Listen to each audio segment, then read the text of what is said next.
Now we're talking about something called cross sections. So it says the intersection of a 3D solid in a plane.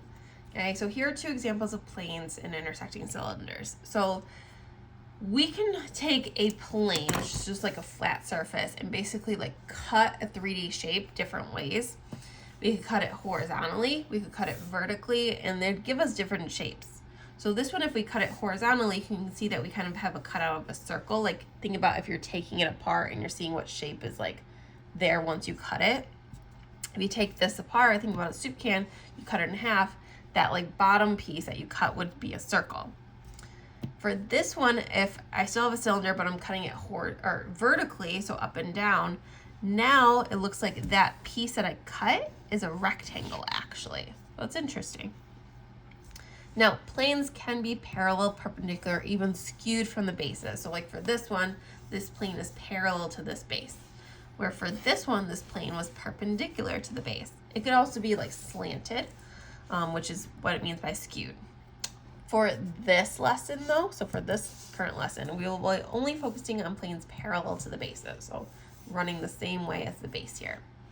I like to think about it as like Fruit Ninja, like the app or the game that you see in a lot of arcades now.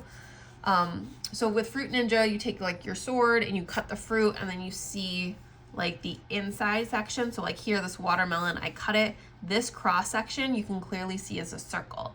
So that's what we're kind of looking at. We're looking at if we're cutting something, we're taking it apart, what shape is that cut section now? That's what we're looking for. So for these, we have a few examples. Identify the parallel cross sections. So we have a pyramid. Now the thing with these, if you know they're running parallel to the base, our cross sections are always going to be the shape of the base. So if you can identify the base, you're in a good shape. So for this one, it looks like my base might be like a square almost, or a rectangle. Again, it kind of doesn't say. So if I cut it and I take that little pyramid piece off and look at the pyramid piece on the bottom, that's going to be that same like square rectangular shape. So if we know, for instance, these two are the same, then we can say that shape is a square.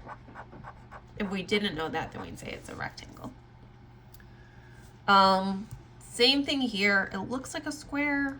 Actually, you know what? I'll say rectangle / square, since we don't really know. I'll just say rectangle to be cautious. Same thing here. It looks like it's a square, but we really don't have the markings or anything to know that for sure. So if you cut it, you look, it's probably going to be a rectangle. It might be a square depending on the actual measurements.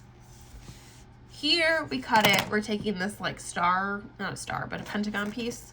And I know it's pentagon because it has 1, 2, 3, 4, 5 sides as the base. So that cross section is going to be a pentagon. And then finally, I take this, I cut it, this is a cylinder, I open it up, I'm going to have a circle right there. So that's going to be a circle cross section. That's it.